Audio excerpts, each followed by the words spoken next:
할렐루야. 예, 우리 하나님께 영광의 박수 올려드리겠습니다. 예, 오늘 하나님께서 저와 여러분들의 영혼을 치료하시고 또 깨끗하게 하시고 또 우리의 모든 어둠들이 떠나가고 우리를 막고 있는 그런 저주와 또 이 결박들이 끊어지는 역사가 예수 이름 안에 있게 되기를 간절히 축복합니다. 우리 옆 사람하고 한번 이렇게 인사했으면 좋겠습니다. 하나님께서 오늘 다 풀어주실 겁니다. 시작. 아, 여러분 정말 정말 시대가 악한 것 같습니다.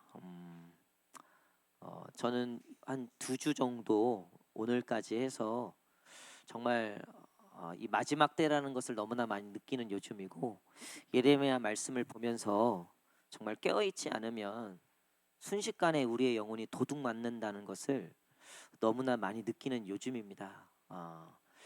보이는 것들은 너무나 화려하고 뭐 하나님 없어도 될 만한 세상처럼 보이지만 정작 우리는 풍요 속의 빈곤을 느끼고 있고, 하나님 없으면 아무것도 아닌 존재임에도 불구하고 교만과 오만의 자만에 쌓여서 하나님 없어도 되는 것처럼 살고 있는 우리의 모습들을 참 많이 보게 됩니다. 여러분, 정말 우리가 깨어서 기도해야 될 때고, 정말 이 말씀만이 우리의 생명이고 우리 가정을 살리고 우리 교회를 살리고 정말 내 인생을 정말 바른 길로 인도하신다는 것을 여러분 절대 우리가 간과해서는 안 됩니다. 우리 한 번 더 우리 이번에 하나님께 이렇게 고백했으면 좋겠습니다. 우리 이렇게 한번 고백합시다. 주님 나를 불쌍히 여기소서. 시작. 우리 한 번 더 우리 하나님께 정말 간구하십시오. 주님 나를 불쌍히 여기십시오. 시작. 주님 나를 불쌍히 여기십시오. 오늘 주님께서 우리 가운데 그 놀라운 하나님의 그 음성과 또 은혜를 내려주실 줄 믿습니다. 우리 말씀 보도록 하겠습니다. 예레미야 15장 1절에서 9절까지 말씀입니다. 예레미야 15장 1절에서 9절까지 말씀. 예레미야 15장 1절에서 9절까지 말씀.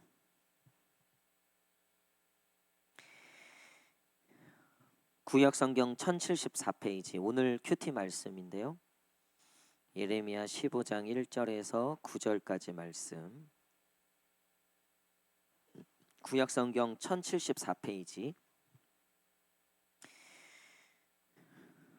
저와 한 절씩 교독하도록 하겠습니다.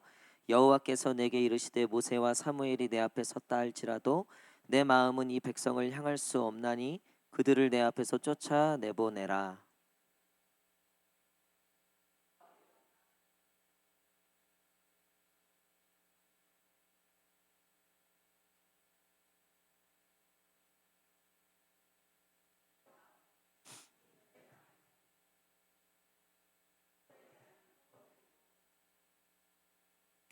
여호와의 말씀이니라. 내가 그들을 내 가지로 벌하리니 곧 죽이는 칼과 찢는 개와 삼켜 멸하는 공중의 새와 땅의 짐승으로 할 것이며,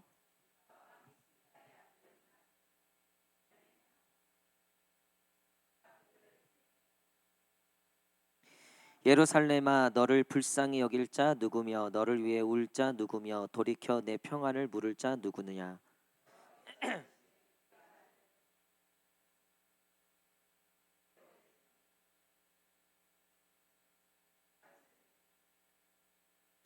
내가 그들을 그 땅의 여러 성문에서 키로 까불러 그 자식을 끊어서 내 백성을 멸하였나니 이는 그들이 자기들의 길에서 돌이키지 아니하였음이니라.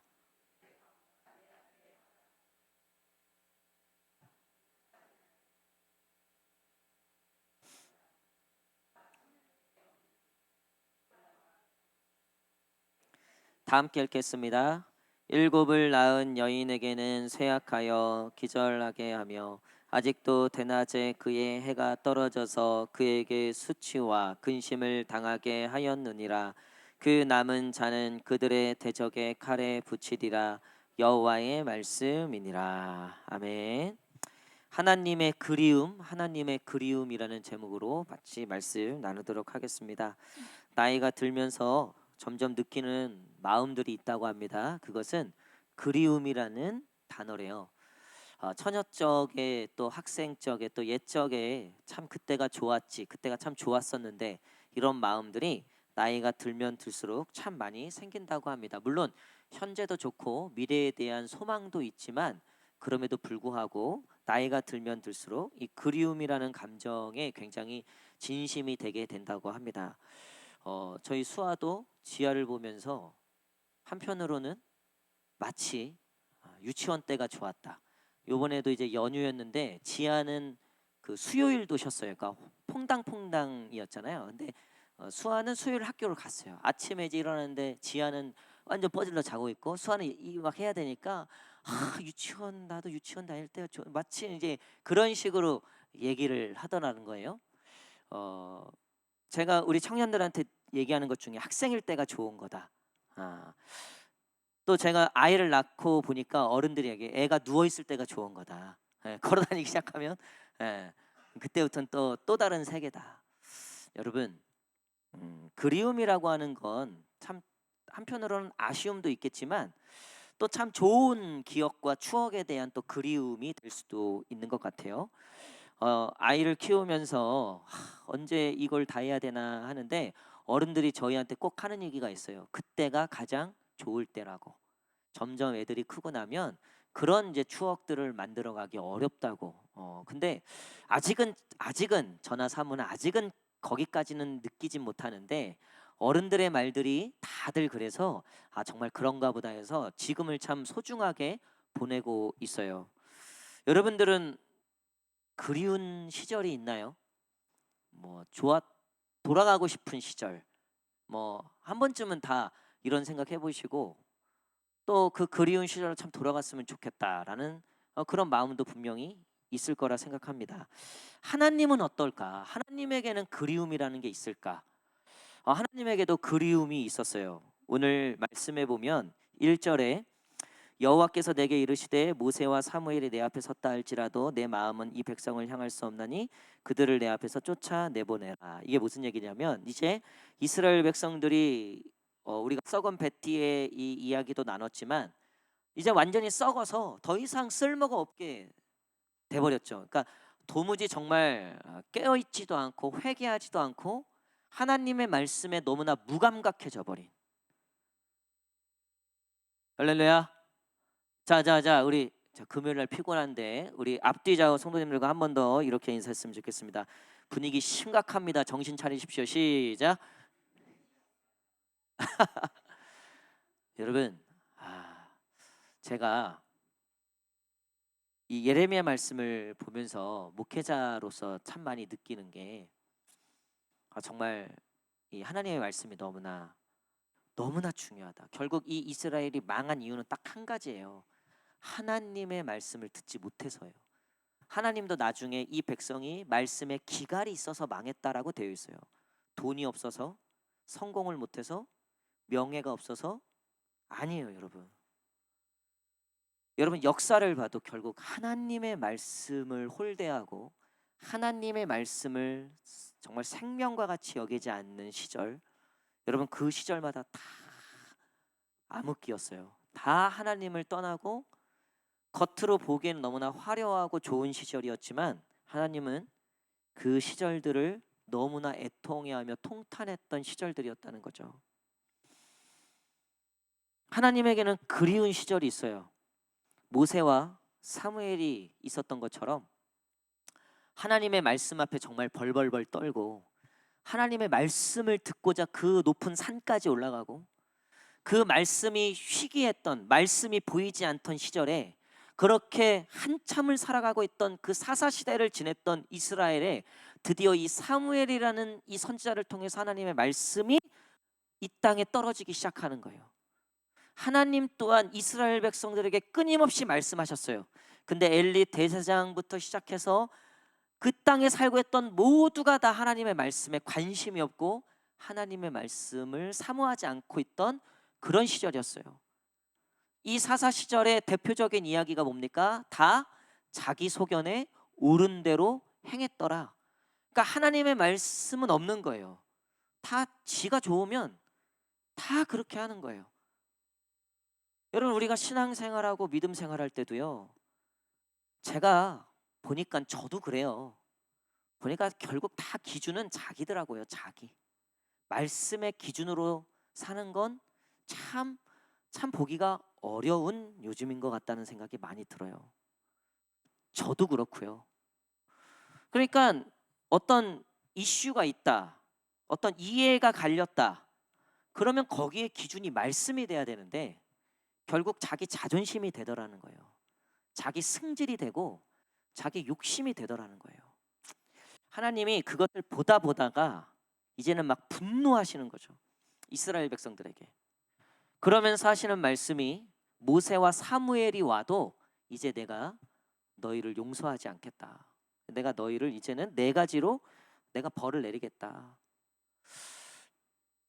모세와 사무엘이 내 앞에 섰다 할지라도 여기에는 사실 이 하나님이 모세와 사무엘에 대한 그리움이 묻어 있는 거죠. 이 앞에 예레미야에게 한 명이라도 그 사람을 찾아오면 내가 용서하겠다. 여러분, 사실 부모님들은요, 자식을 용서하고 싶어 하시고요, 또 나 또한 부모를 용서하고 싶어요. 근데 용서할 거리가 없는 거죠. 그래 너무나 괴로운 거죠. 그냥 미안하다 한마디면 다 용서할 수 있을 것 같은데 그 인간이 그 미안하다는 한마디를 안 했기 때문에 이걸 나도 용서하고 싶고 나도 여기서 자유롭고 싶은데 여기서 벗어나질 못하는 거죠. 하나님의 마음이 딱 그러신 것 같아요. 야, 내가 더도 말고 다 안 바래. 사실은 100명이 다 와서 다 사과를 해야 되는데, 야, 100명 중에 99명 됐고 한 명이라도 나한테 빌미를 주면 내가 얼마든지 용서할게. 여러분, 이 심정이 이해가 되세요? 이 마음이? 여러분, 이게 지금 오늘날 저와 여러분들을 향한 마음이라는 걸 우리가 분명히 알아야 돼요. 우리는 하나님께 봉사도 하고 내가 이렇게 희생도 하고 내가 이렇게 하나님께 하고 있는데 뭘 더 바라냐는 거죠. 뭘 더 하나님께서 나한테 뭘 더 뭘 더 해야지 내가 하나님의 그 마음을 풀어드릴 수 있는가? 아니, 목사님 도대체 왜 이렇게까지 하나님이 요구하시고 말씀하시는 겁니까? 여러분, 하나님은 우리에게 우리의 마음을 원하신다고 늘 말씀하시잖아요. 마음을. 여러분, 우리가 하나님을 정말 마음을 다해서 하나님의 말씀과 하나님의 이 음성에 정말 이번 한 주간도 내가 마음을 다해서 정말 순종하려고 했는가? 이 모세와 사무엘을 하나님은 기억하는 건 딱 그거예요. 그들은 정말 마음을 다해서 하나님을 섬기는 자들이었다는 거죠. 여러분, 그 마음 중에는 뭐도 있었냐면 그 백성들을 향해서 모세는 자기의 목숨이 끊어질지라도 이 백성들을 용서해 주십시오라는 중보기도가 있었죠. 또 사무엘 역시 그 사사 시대 가운데 완전히 망해갔던 이스라엘 백성들을 향해서 미스바에 모아서 사무엘이 함께 회개기도하고 나중에 사무엘이 무슨 얘기를 해요? 내가 너희를 위하여 기도하지 않는 죄를 범하지 않겠다. 여러분, 이 모세와 사무엘은 하나님의 마음을 갖고 있었던 사람들이에요. 자기가 중요하지 않았어요. 자기 자존심이 중요하지 않았다는 거죠. 자기 유익과 자기의 마음이 하나님보다 앞서지 않았다는 거예요. 물론 예레미야도 지금 그렇고 모세도 사무엘도 괴로웠죠. 힘들었죠. 그래서 하나님이 사무엘에게 너 사울을 폐위시키고 다윗을 왕으로 세우라라고 하셨을 때 사무엘이 너무나 괴로워서 눈물을 흘렸다고 돼 있어요. 이 사울, 너무나 사랑했던 사울이 결국 이렇게 되는 것에 대해서 하나님이 또 그렇게 결정하신 것에 대해서 너무나 괴로웠다고 돼 있어요. 사무엘 역시. 모세는 말할 것도 없죠. 모세는 너무나 힘들고 괴로워서 때로는 하나님께 막 반항까지 했죠. 그러면서도 끝까지 하나님 앞에 엎드리는 자들이 되었다는 거죠. 지금 예레미야 역시 그렇죠. 예레미야도 울고 불고 난리를 치지만 막 하나님께 내가 한번 따져 묻겠습니다 하고 예레미야가 12장에서 하나님께 따지잖아요. 도대체 나한테 왜 그러시냐? 세상에 악한 사람들이 얼마나 많은데 저런 사람들 냅두고 왜 나를 괴롭히시냐? 왜 나를? 여러분, 이번 한 주간도 괴로우셨습니까? 하나님 말씀 때문에 괴로우셨어야 돼요. 이번 한 주간도 하나님의 음성 때문에 내 삶을 살아갈 때 갈등과 고민이 있으셨어야 돼요. 여기까지 이 금요 성령 집회 이 시간 여기에 나오는 이 순간까지 우리에게는 그 갈급함이 있었어야 돼요. 하나님, 나에게 요구하시는 것이 뭡니까? 하나님, 나에게 말씀하시는 것이 뭡니까? 내가 어떻게 살아야 합니까? 도대체 내가 어떻게 하기를 바라십니까? 때로는 도망쳐도 보고 때로는 그 말씀에 반항도 해보지만 여러분, 그럼에도 불구하고 우리가 이 시간 그 하나님 말씀 앞에 고민하고 갈등하고 정말 이 하나님 말씀을 붙잡고 씨름하는 이런 모세와 사무엘과 이 예레미야 같은, 하나님은 그런 그리움이 있으신 거예요. 하나님 말씀을 붙잡고 씨름하는 사람들이 그립다. 하나님 말씀 앞에 두려운 마음으로 서는 자들이 그립다. 요즘에는 드라마를 보고 영화를 보고 뭘 봐도, 제가 수요예배 때 잠깐 나눴는데, 결국 하나님이 이 백성들에게 말씀하시는 거 뭐냐면, 왜 너는 네 마음대로 하는 거냐는 거예요. 네 마음이 그렇게 중요하냐는 거죠. 네 형편과 네 상황이 그렇게 중요하냐는 거죠. 저도 말씀드렸잖아요. 저를 포함해서 우리는 항상 내 형편과 내 상황이 더 중요했던 것 같다. 여러분, 교회 사정이 더 중요하죠. 교회 형편이 더 중요하죠. 저도 하나님 앞에서는 교회가 더 우선이었던 것 같아요. 교회 앞에서는 장사가 없었던 것 같아요. 가정에도 그렇고, 교회니까 다 희생해. 교회니까 다 이거 넘어가. 여러분, 근데 어느 순간 제가 교회라는 우상에 빠져 있었다는 생각이 드는 거예요. 그러니까 담임 목사로서의 직분 역할은 감당하고 있는데 정작 하나님 앞에서의 윤삼열의 모습은 잃어버려가고 있었다는 거죠. 모든 계산과 삶의 모든 동향과 방향이 어떻게 하면 교회가 더 부흥하고 교회가 더 잘 될까에 맞춰져 있었다는 거죠. 물론 그건 정말 잘못된 건 아닐 거예요. 그럼에도 불구하고 이 예레미야의 말씀을 통해서 제가 느끼는 건 바로 그 지점이었어요.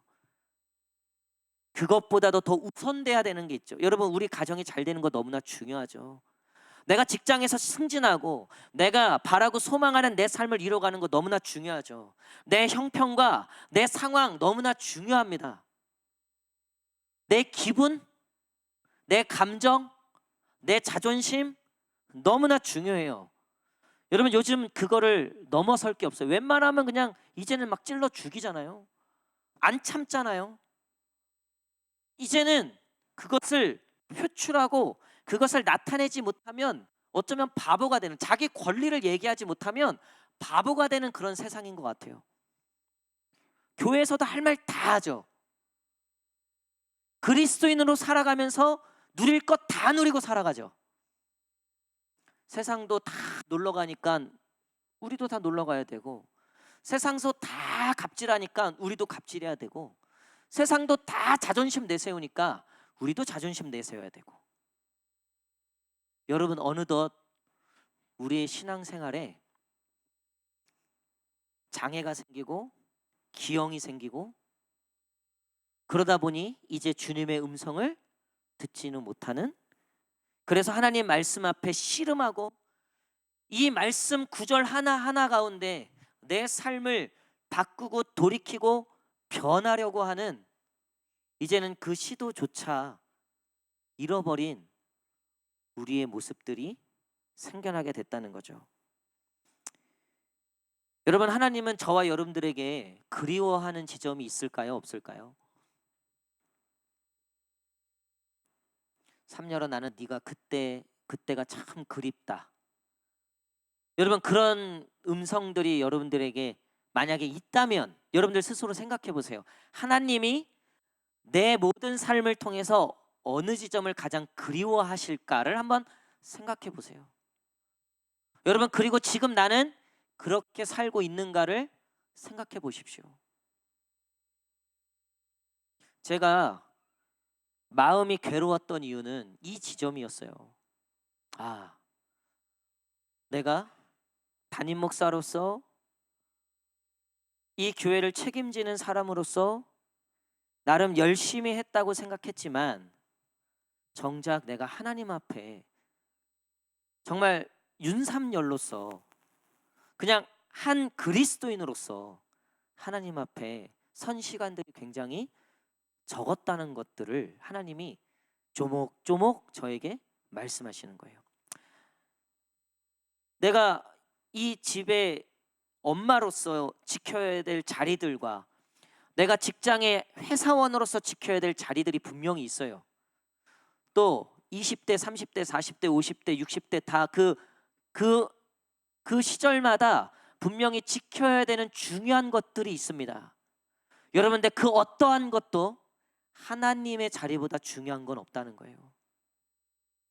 성공에 미쳤다면 여러분 다시 하나님께로 미치시기를 축복합니다. 안정에 미쳤다면 여러분 다시 하나님께로 미치시기를 축복합니다. 성공, 안정, 여러분 그거 말고도 뭐가 있을까요? 얼마나 많이 있을까요? 도대체 하나님이 우리에게 요구하시는 게 뭔가? 11조? 헌금? 여러분, 제가 이번 주에도 참 너무나 답답한 이야기를 들었어요. 우리 제 친한 목사님인데 그 교회가 좀 요즘에 좀 문제가 있는 거예요. 근데 이제 한 장로님이 그 목사님에 대한 A4 석장 분량의 그 목사님에 대한 이야기들을 A4 석장 분량을 온 교우들한테 집에 다 편지를 보냈대요. 그러니까 목사의 실체 이래갖고 막 해갖고 한마디로 이제 이 목사 별로다. 응? 이거 쫓아내야 된다. 이거죠. 뭐 제가 누가 맞고 틀리고를 다 떠나서 근데 그 장로님이 그 교회에서 헌금을 제일 많이 하시는 분이라는 거예요. 도무지 대화가 안 된다는 거예요. 자기가 이 교회에 낸 헌금이 얼만데. 여러분, 하나님이 원하시는 게 우리에게 정말 원하시는 게 봉사? 여러분 교회 보세요. 봉사 안 하는 사람들은요 싸울 이유도 없어요. 교회 안에서 목사한테 따질 것도 없어요. 서로들 싸울 것도 없어요. 내가 좀 했다 하는 것 때문에 싸우는 거예요. 보니까 결국 하지 말라는 소리 아닙니다. 할렐루야. 열심히 봉사하셔야 돼요. 우리 옆 사람하고 분위기가 약간 그런 분위기여서 옆 사람하고 한번 이렇게 고백합시다. 죽도록 충성합시다. 시작. 여러분, 근데 충성보다 더 앞서야 되는 게 있어요. 죽는 거예요. 하나님이 나한테 뭘 원하시나? 하나님이 우리한테 우리 자존심 세우는 걸 원하실까? 여러분, 우리가 정말 이 말씀 앞에서 정말 하나님이 나한테 뭘 요구하시는지 우리가 이번 한 주간 정말 갈등하며 고민하며 씨름하며 살아왔다면 여러분 이번 한 주간 너무 잘 사셨습니다. 답은 발견하지 못했을지라도 오늘 이 금요 성령 집회가 달게 느껴지실 거예요.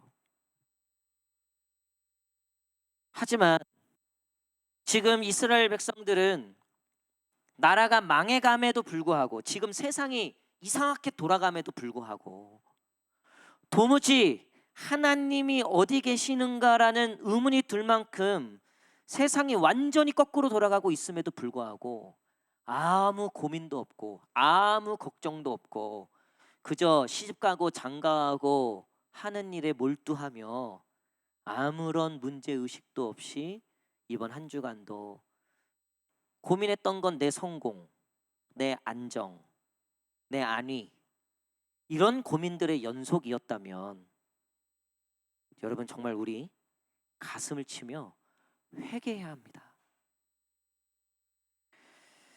저는 오늘 이 말씀 중에 제가 눈을 씻고 야 이런 말씀이 있었구나.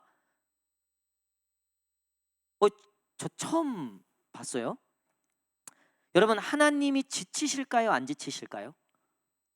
성경에 보니까 그는 곤비치도 아니하고 주무시지도 않고 졸지도 아니하시고 그쵸? 하나님은 지치시는 분이 아니에요. 근데 오늘 보니까 하나님이 6절에 이건 한번 읽어보겠습니다. 6절 시작.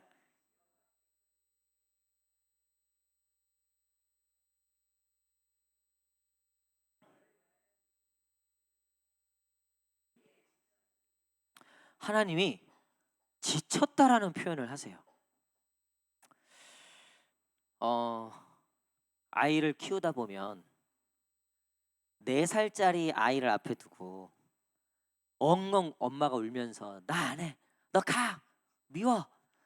이제 나 엄마도 안 해. 사모 얘기 아닙니다, 여러분. 사모 얘기 아니에요. 근데 그게 어떤 심정인가요? 네? 여러분 언제 지친가요? 여러분 제가 지금까지 봤던 동역자들, 성도들 중에 신앙생활하다 지친 사람들이 있어요.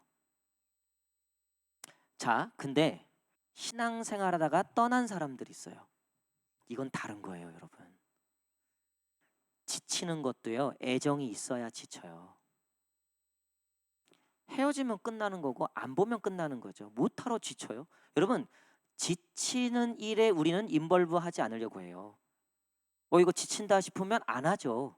끝내죠. 바꾸죠. 떠나죠. 딴 걸로 사죠.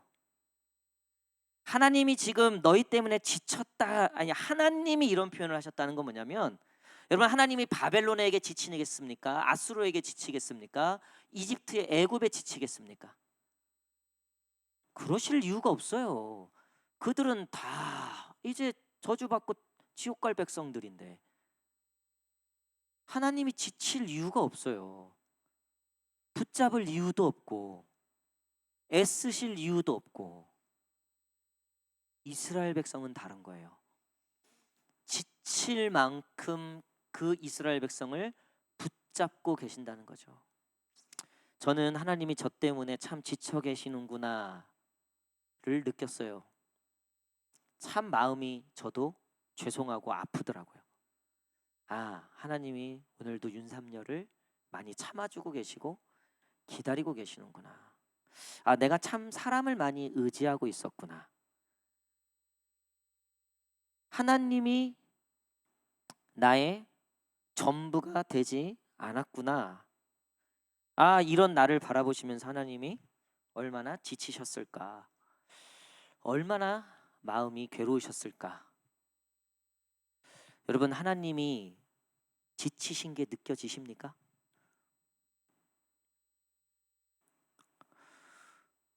여러분 그 하나님도 지치고 나도 지치고 서로가 참 지치는 여러분 서로가 지치고 이거 저는 저희 아버지하고도 그랬던 것 같아요.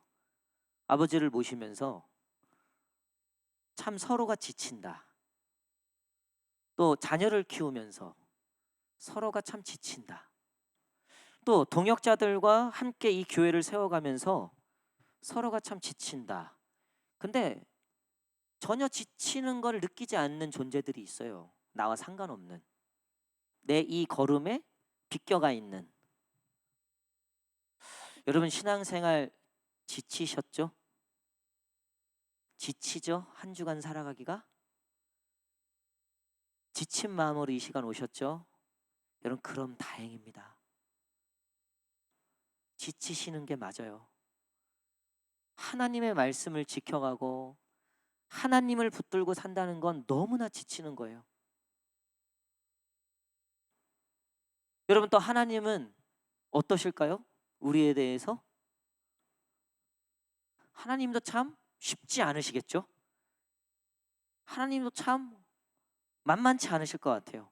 그냥 기계처럼 그냥 뿅 해갖고 그냥 확 고쳐버리면 참 좋겠는데 그러진 않고 이거를 끝까지 인내하며 기다리시겠다 말씀하시니 아니 그냥 웬만히 포기하시면 나도 좀 편할 것 같은데 그것도 아니고 이것도 아니고 말씀의 결론을 맺도록 하겠습니다. 제가 오늘 말씀 제목을 하나님의 그리움이라고 정해봤어요. 그리고 저도 한번 생각해봤습니다. 나 또한 그리운 하나님의 모습이 있는가? 요즘 내가 느끼는 하나님 말고 참 내가 기뻤던 그 하나님의 그리움이 있던가? 여러분 근데 제가 오늘 이 말씀을 준비하면서 제 개인한테 물어보고 깨달았어요. 저는 하나님에 대한 그리움이 없더라고요. 무슨 얘기냐면 돌이켜 보니까 하나님은 변함없으셨다는 거죠. 10년 전 윤삼열이나 20년 전 윤삼열이나 지금 윤삼열이나 똑같이 죄짓고 똑같이 망가지고 똑같이 넘어지는 건 똑같은 거예요. 근데 하나님은 10년 전이든 20년 전이든 지금이든 오늘도 언제나 변함없이 저를 향해서 제가 원하는 성공과 그림은 저에게 베풀어 주시지 않으셨어요. 아직은. 그럼에도 불구하고 오늘도 하나님께 말씀을 구하고 하나님께 나아갈 때 하나님은 저에게 말씀을 주시고 음성을 주시고 오늘도 하나님이 저를 사랑하시고 인도하신다는 것을 오늘 또한 깨닫게 하셨다는 거죠. 사랑하는 성도 여러분, 만약에 여러분들이 하나님의 어떤 그런 부분들이 참 그리워 그때 하나님으로 돌아왔으면 좋겠어 라고 생각하신다면 여러분 그거는 여러분들이 지금 무언가 병이 생긴 거지 하나님에게 문제가 있는 건 절대 아닐 겁니다. 만약에 그런 마음이라면 오늘 다시 제자리로 돌아오시기를 축복합니다. 또한 그럼에도 불구하고 하나님은 여러분들을 향해서 그리움이 있다는 거예요. 그랬던 너. 나중에 보면 예루살렘이 그랬다는 거예요. 그 처녀 예루살렘이 나한테 그랬었다는 거예요. 근데 지금은 자기 신랑을 버리고 저 이방 남의 남편에게 가고 다른 거에 절하고 있고 나는 너무 그립다 너희가. 지금 오늘 말씀에 보면 5절에 예루살렘아 너를 불쌍히 여길 자 누구며 너를 위해 울 자가 누구며 돌이켜 내 평안을 물을 자가 누구냐. 나밖에 없다. 나밖에 없다. 너 왜 자꾸 남의 남편 쫓아가고 다른 남자 만나고 너 언제까지 그럴 거냐. 언제까지. 나밖에 없다. 예루살렘 너를 위해서 울어줄 자 너를 위해서 할 자는 나밖에 없다. 사랑하는 성도 여러분, 오늘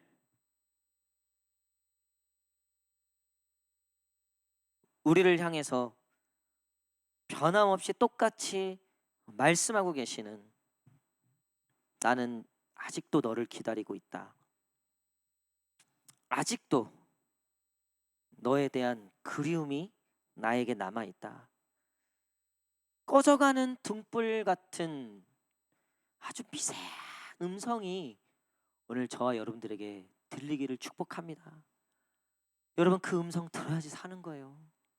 하나님이 나를 기다리고 계시는구나 이거 알아야지 사는 거예요. 여러분 우리의 영혼이 다시 하나님께로 돌아가기를 원합니다. 오늘 우리 그 하나님을 다시 만나고 그 하나님의 그 그리움을 다시 회복하는 저와 여러분 되시기를 간절히 축복합니다. 우리